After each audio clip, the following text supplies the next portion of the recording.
So when I was training, I think I was a private, there's this old guy standing in the airport. He's a retired airline guy. And I was asking him something or telling him something, and he was telling me something. And anyway, it ended up in the point in the conversation. This old guy looks at me. He's like, son, I got more time on one engine from the outer marker to the runway than you have completely total in your logbook.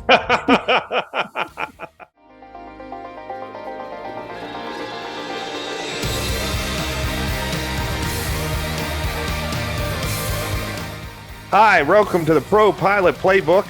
I'm Mike Martin. And I'm Sean Ritchie. Yeah, and we've got an exciting podcast for you today. We're going to talk about one of the biggest questions we get personally and in our career. And we've got Sean here who, look at him, he looks well rested. He's back from I wouldn't even call this a vacation. It was a long vacation, a sabbatical almost. 2 weeks. Where'd you go? I was in Hawaii for 2 weeks. Oh, and now you're making me jealous. I figured it out though, Mike. Typically people take the 1 week vacation, right? And what happens there that day or maybe 2 days before it's time to go home? You start thinking, man, this wasn't long enough. I just now started to unwind and relax. Right. I need like 3 more days. So that's what prompted the 2 weeks. And of course, it takes, that's quite a journey to get to Hawaii, from Cincinnati, Ohio. Did you fly there yourself, or did you on a trip? No, we went there via the airlines. But how'd that go? Good. It was amazing, and it was definitely a trip of a lifetime. With the wife and kids, and got to do and see a lot of neat stuff. But the reason, one of the things I wanted to do there was go over to the local airport. We were on Oahu, Honolulu. Oh, okay. The big city, the capital. And my plan before I left was to go over to the local airport and get checked out in a little Cessna or a Piper, whatever they had there, and take the family up in their plane and fly around the island. Maybe hit some other islands, fly by some waterfalls, maybe a volcano. Right. I couldn't before we left the house, I kept trying to call these flight schools for a week, and nobody was answering me. There's only one flight school at H&L at Honolulu. Okay. And they never answered. Then we ended up, we stayed at a couple different venues while we were there. We ended up over at the Ko'olina Marriott Resort, which is very, very nice. Ko'olina is kind of like the high-end private neighborhood, and Honolulu, it's very exclusive, and Marriott has a resort there. Disney has a resort there, but there's also housing. But anyway, there's an airport right next to Ko'olina that has a flight school. Same story. These people weren't answering the phone either. I was leaving messages. Island time, man. I know. So, I think it was, so I got to the bottom of it. I ended up calling the FBO. I think it was an Atlantic. Okay. Over at Ko'olina, and the woman there who answered the phone had some intel for me. Evidently, this flight school is just overwhelmed with customers and students, and they probably didn't have time to answer the phone, or didn't even care to whatever. The people getting through were the people driving to the airport and taking action, which I gotcha. is a common theme on this podcast.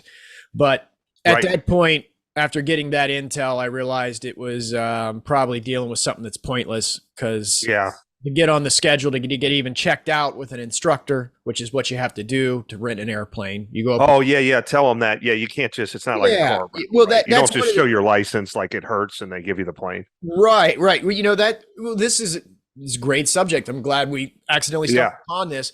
But yeah, after you get your private pilot's license, that's one of the cool things, right? You get to take your friends and family up on an airplane ride. Right. If you're renting the airplane from the school you trained at, won't be a problem. You just show up and do it. But if you're on vacation somewhere and want to rent an airplane, or if you go to a FBO or a flight school that rents aircraft that you're not regular of, for their insurance requirements, you're going to have to go up in the airplane with one of their instructors just so he can sign you off for their insurance. It's not a big deal. Yeah. I've done this before. After they realized I was a professional pilot, it ended up being 3 laps around the pattern in a Cessna. I've also Maybe done they it. recognize you. Maybe they recognize you from YouTube. Yeah, right. Yeah, I'm sure that's what it was. This was years ago though. But I've also had it the other way where this guy, he was a real stickler and he didn't care what my credentials were, and he wanted to go up for the full.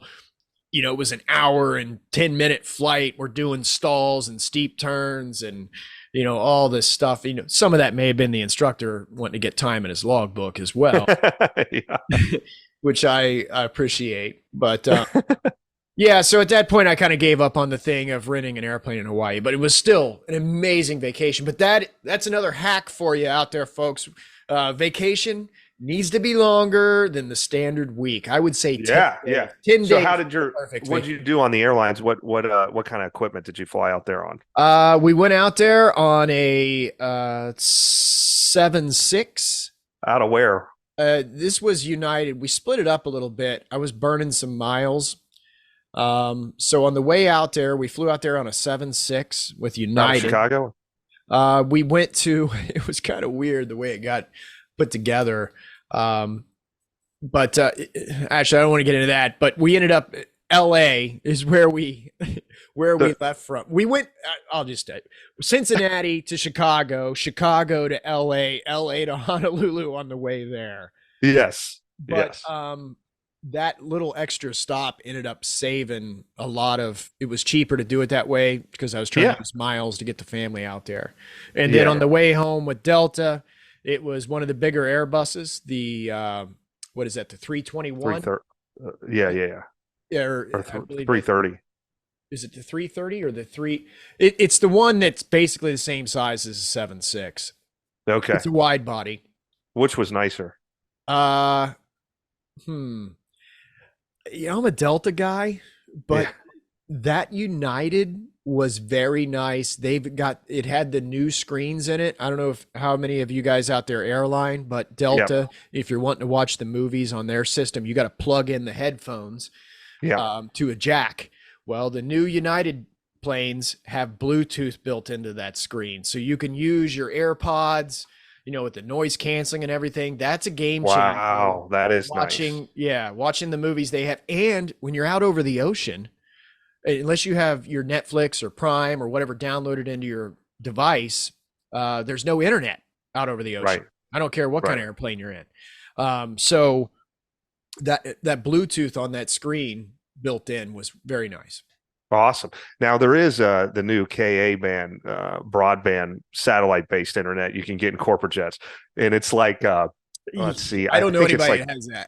it's 450,000 to install and like $37,000 a month for this subscription.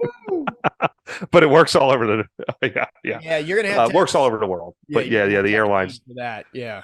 Yeah, a lot of people don't know that. I think the airlines use GoGo, which is all Yep. ground based. So Sure. as soon as you get over the water, actually, I heard it's the old cell phone towers. They turn upside down, whatever the last generation on top of the towers, so it goes up. I don't know. Maybe somebody will comment that's a IT guy that understands that. But yeah, that's awesome, man. Well, cool. Yeah. We don't want to digress too much. Yeah. But yeah, I did want to hear what kind of planes you're on. So the podcast today, I think is going to be a good Being a pilot scary. Yes, yes. And the idea for this came up. We have tons of ideas and tons of emails on what to do. But someone emailed us about this, and just as Sean and I were talking about topics, it's something that, I mean, as a pilot, a non-pilot will ask you maybe once a week or something. It happens a lot. Yeah, but it's either there's several variations of this question. right. Is it scary to be a pilot? Or they'll say, have you ever been really scared up there? Or how often are you scared? There's the old adage of being a pilot is hours of boredom separated by moments of sheer terror. Right. But in general, it's very safe. It's not an extremely stressful job. There's excellent training, and we'll get into all that. But just to cover this topic, for those interested, there are times if you do a career as long as ourselves, that you're going to get a little, whoo, wow, Right. this is exciting. I better sit up straight here and figure out what's going on. So, Sean, I'm sure you've had those moments. Yeah. What comes to mind for you? Yeah. So, well, just to go back to what you're saying, it just Yeah, happened right before I left on vacation. The day before we went to Hawaii, I had to do a trip. We took some people down to St. Martin. and you got scared. Yeah, no, but we were in the Citation Sovereign, and we're at 47,000 feet. Sean's scared every time he flies. Yeah, exactly. The passenger comes up, sticks their head in between us in the cockpit, and so we've been seeing water for a long time. Where's the nearest land? And I'm like, it's about a little under 400 miles that way, The passenger was like, "You ever get scared up here? I mean, like, what if something happens?" And so it does happen all the time. That question gets asked. Yeah, right.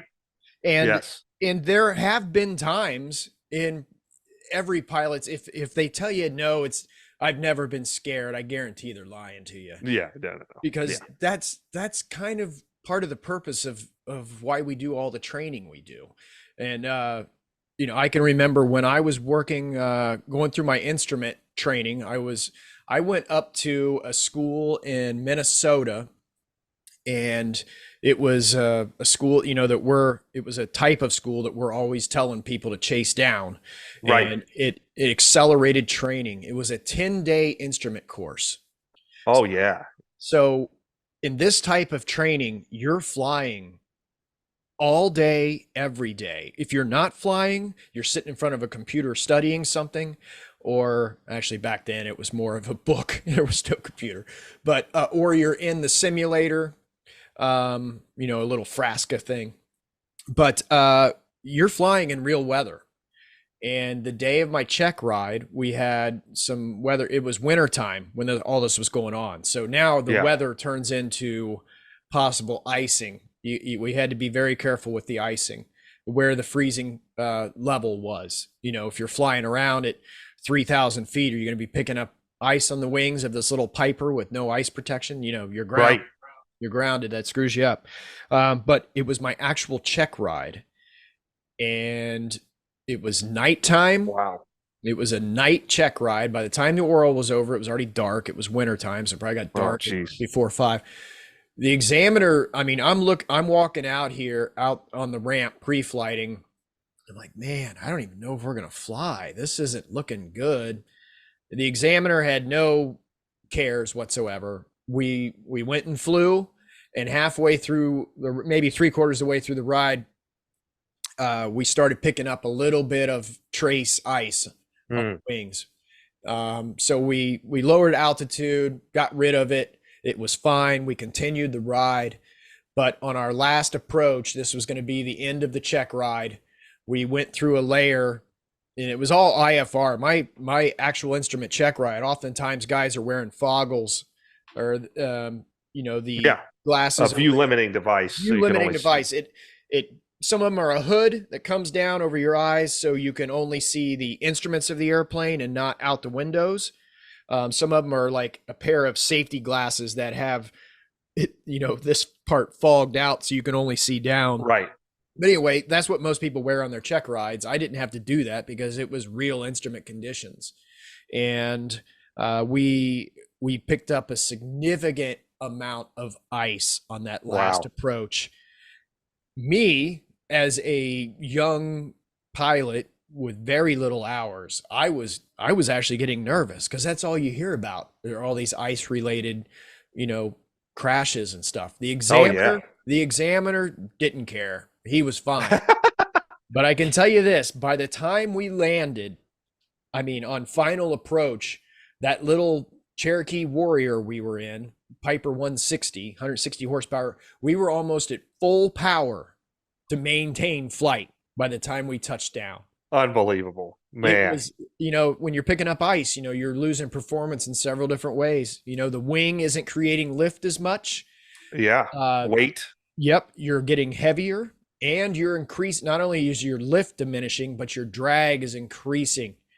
So you got all kinds of problems working against you. I've heard of guys getting it over the intakes on those planes for the engine, and you could end up running into engine That's the issues. other thing. Yeah, the four things that make an airplane fly, the four forces of flight, you got power, lift, drag, and weight. Every one of them are diminished, even the power, because the propeller's picking up ice too, not Right. creating much thrust. Or the intake. Yeah, your carburetor could freeze up, that kind of stuff. Right. Anyway, that story took a little longer than I thought it would. But No, yeah, no, yeah, that's great. that's the time I was scared in an airplane, for sure. Yeah, yeah, yeah.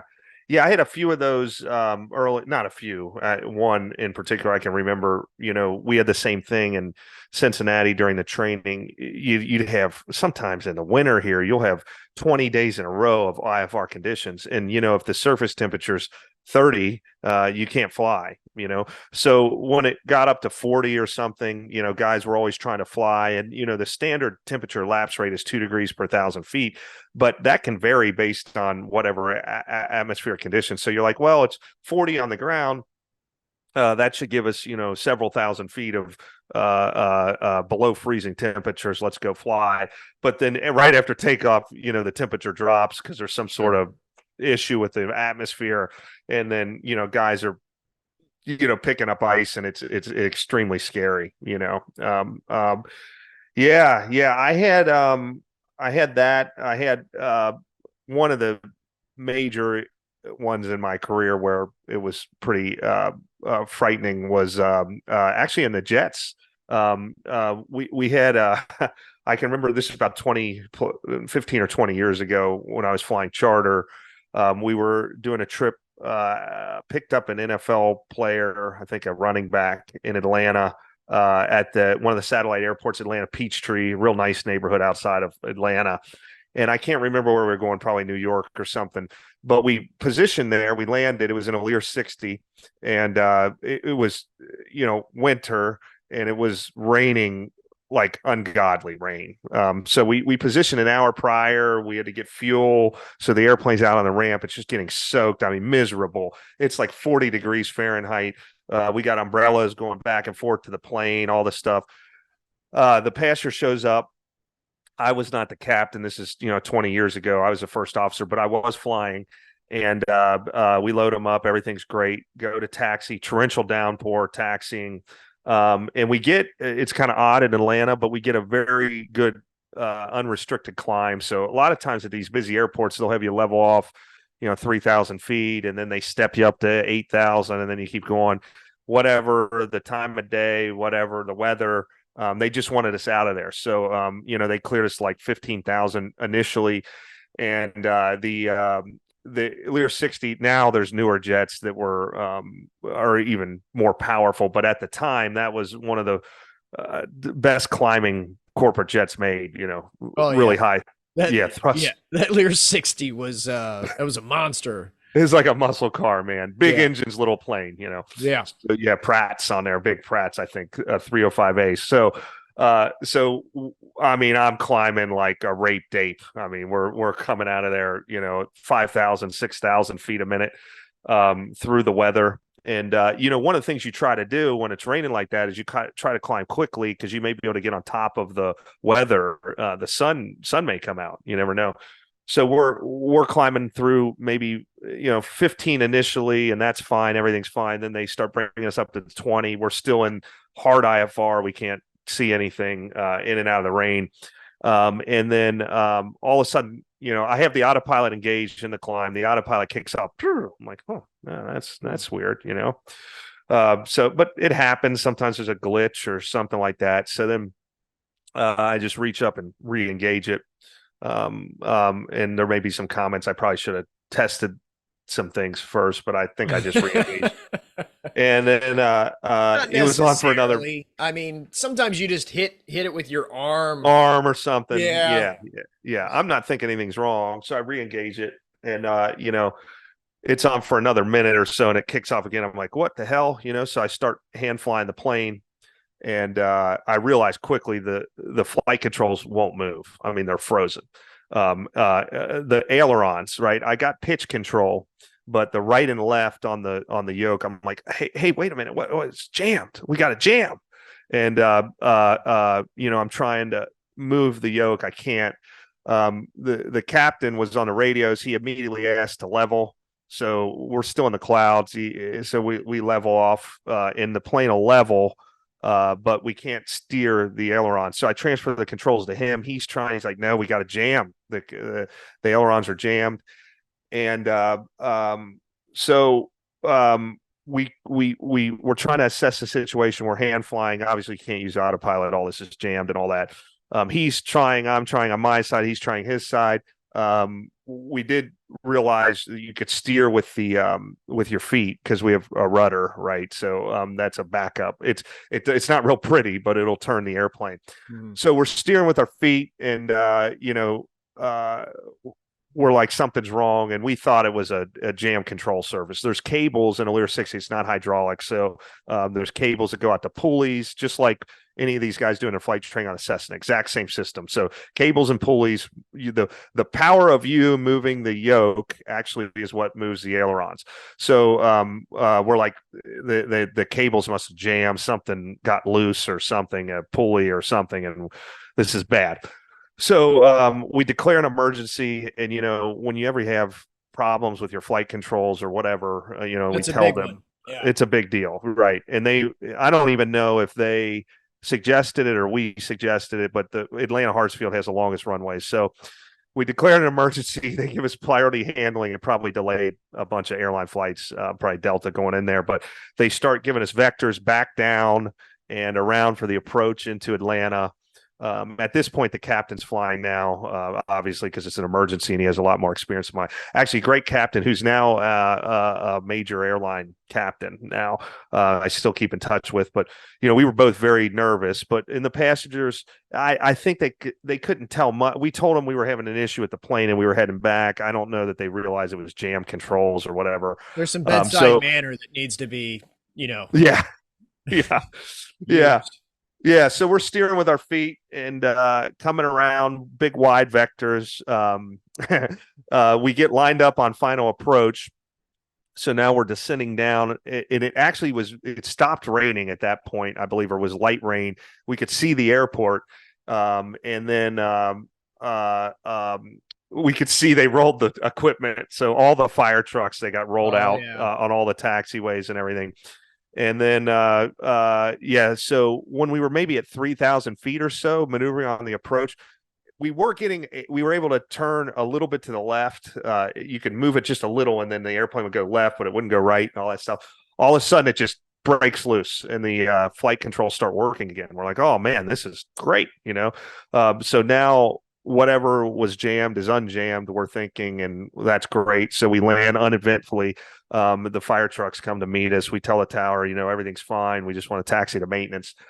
So we let the passengers off. They send another plane to get the passengers, of course, and they're grateful that we made it back. And then the mechanics come inspect it. And what we found out was it actually wasn't a jam at all mechanically. So there's the seals that on the ailerons on the wings that they're called gap seals, and they're on where the ailerons meet the wing on the sides. They put a felt. It's I don't know if it's like a brush strip, like a brush strip that right. a sliding glass door would have. Yes, that's exactly right. And that makes sure there's a seal there, but still allows the ailerons to move, and it prevents any air from getting through the crack on the sides. Well, what they do is those can absorb water, so they put a grease on those seals that repels water, just like almost like Vaseline or something. And these weren't greased properly, so that allowed under all that rainy conditions, water to seep into that seal. And then when we were climbing out so quickly, the lapse rate, the temperature was probably really, really cold. And the ailerons weren't moving much because we were in a straight or a non-turning climb. Those seals froze, and they froze the ailerons to the wing, so we couldn't steer. So now, 20 years later, every single time I pre-flight, I'm always checking those seals and make sure they look good and are lubricated correctly on any airplane that I fly. But for a while, it was a very exciting day, to say the least. So. Right. And it's stuff like that, that builds the experience to you want those kind of things to happen, kind of. Perfect Yes. example. In one more story, and then we'll get kind of more into the scary. When I was a student pilot, before I even had my private pilot's license, one of the things you're going to do before you get your private is you're going to solo. You're going to be signed off to go fly the airplane by yourself.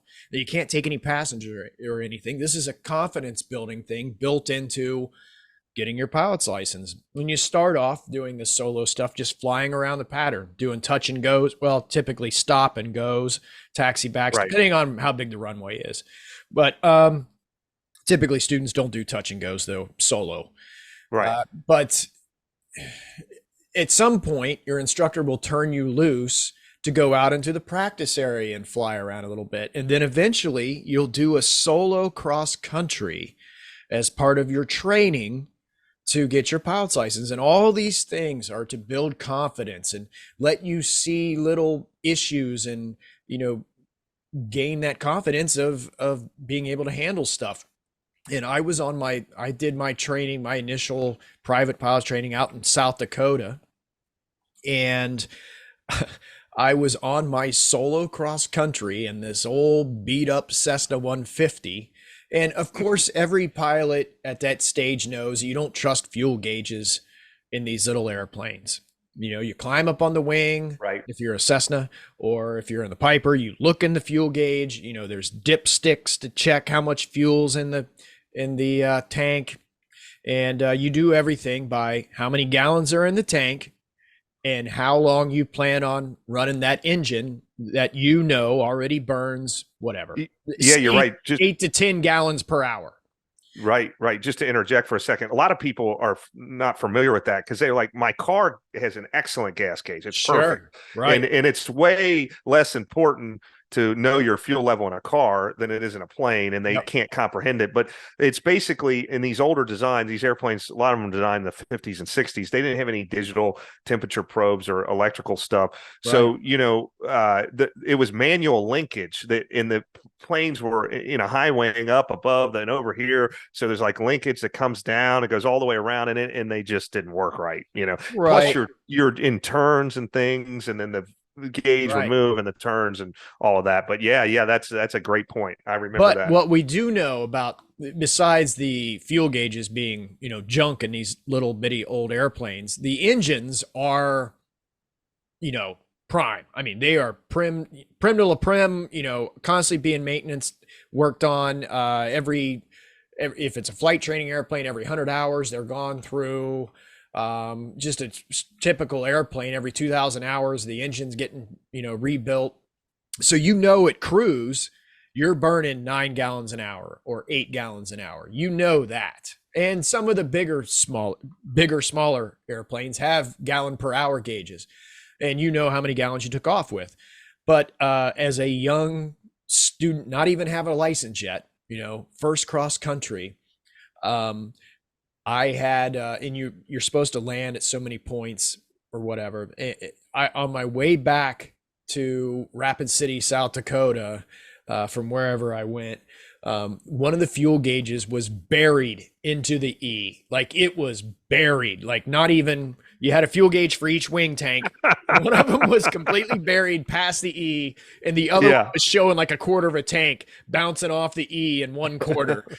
And, I'm like, oh my God, how did I must have misjudged something. Maybe I didn't lean the mixture out enough, whatever. I'm out of gas. And I landed at this little uncontrolled airport out in the middle of nowhere in South Dakota, climbed up on the, tanks, looked in there and did the dipstick. I had plenty of gas, but that scared the crap out of me. I got back, I told my instructor about this, and he's like, so you just landed somewhere else?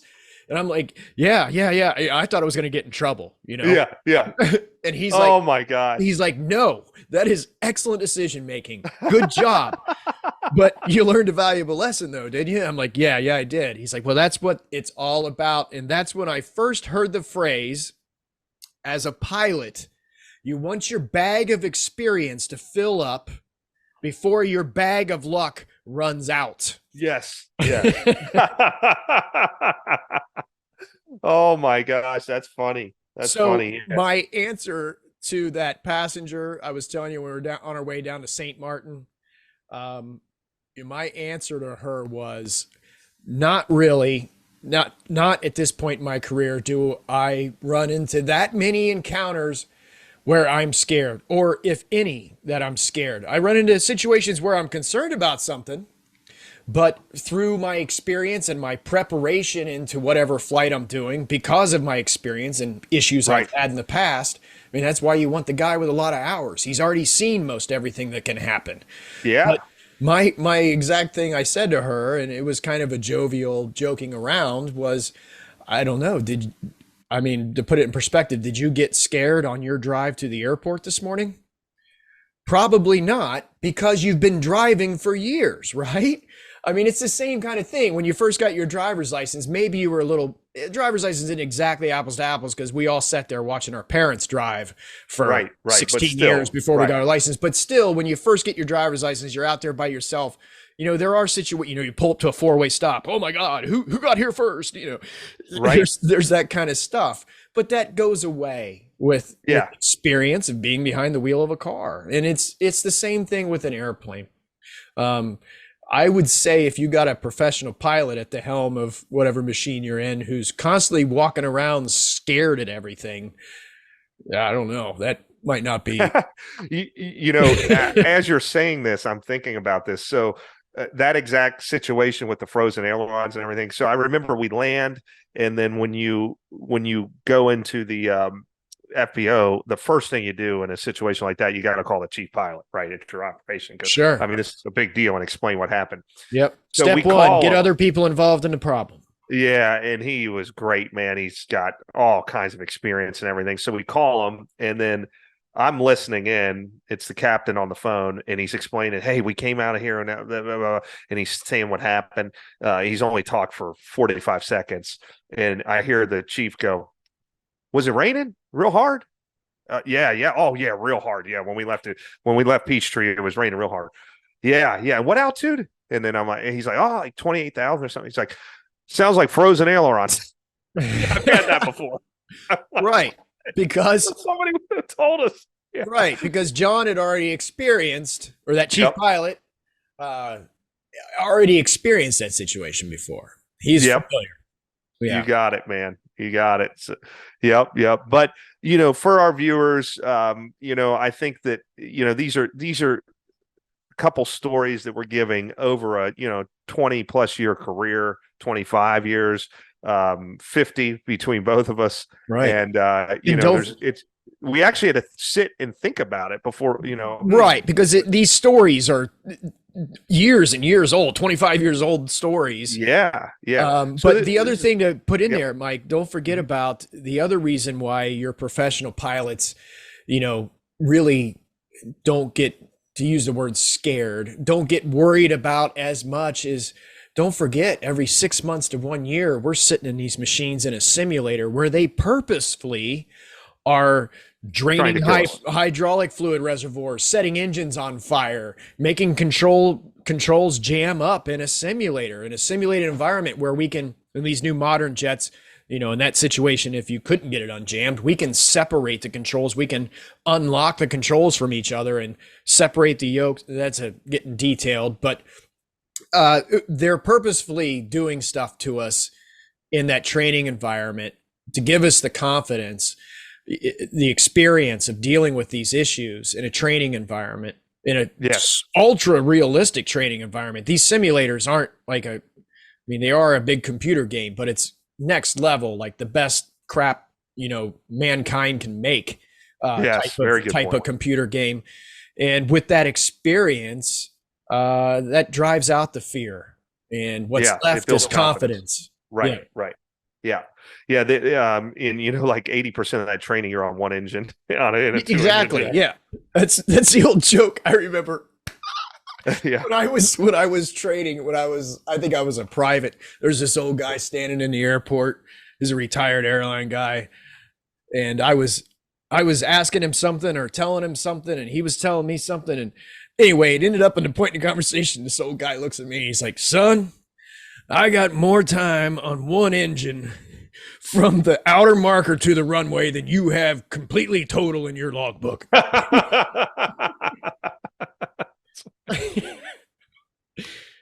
And that is the truth. I mean, Yeah. 100% truth. Because Yeah. you're flying around on one engine the entire time in training, or something on fire, or Yeah, running that's this right. checklist and whatever. Yeah, yeah. And it is so real, especially when they do the visuals at night, you almost can't tell that you're not in a real plane. The Dave graphics are a little bit like a computer, but yeah, and with the way the motion is and everything, and Oh yeah. they're giving you new scenarios and new failures every time you go back. So yeah, you have seen a lot of stuff. And real world stuff. They'll take the Yeah. stories the guys are having with whatever airplane you're in there to, do your recurrent training on. The guy's been having a lot of trouble. We had an issue with this. So we'll show you that today in the simulator. Yeah. And Yeah. that's great stuff. It is. It is. Yeah, but if you're watching this because you have reservations about, the dangers of it and all of that, I would encourage people that, it's really not as dangerous as what people think. And it's certainly not a terrifying job where you're scared to go to work every day or anything like that. I could think of a lot more things that more dangerous career paths than, becoming a pilot. Oh yeah. If the basic statistics, I don't have it in front of me. I used to have this number memorized, but something about if you wanted to be in a plane crash, like if it was your mission in life, you would have to fly on an airplane every day for like 360,000 years or something. And even then, if after that crash happened, the odds are you would survive the crash are the actual numbers. So the statistics are in your favor. It's really not that dangerous at all. Wow. Man. Great. Well, I'm glad we got to do this. Again, I want to thank everybody for watching the videos, liking the videos, subscribing to the videos. The channel is every week is growing. I know we took some time off and now we're back at it really hard. And it's all because of your encouragement. We love the emails. We get emails with questions. We love those. We get emails thanking us. The comments are great. We read all of those. We try to read all the emails. We've got a list of ones we want to turn into podcasts.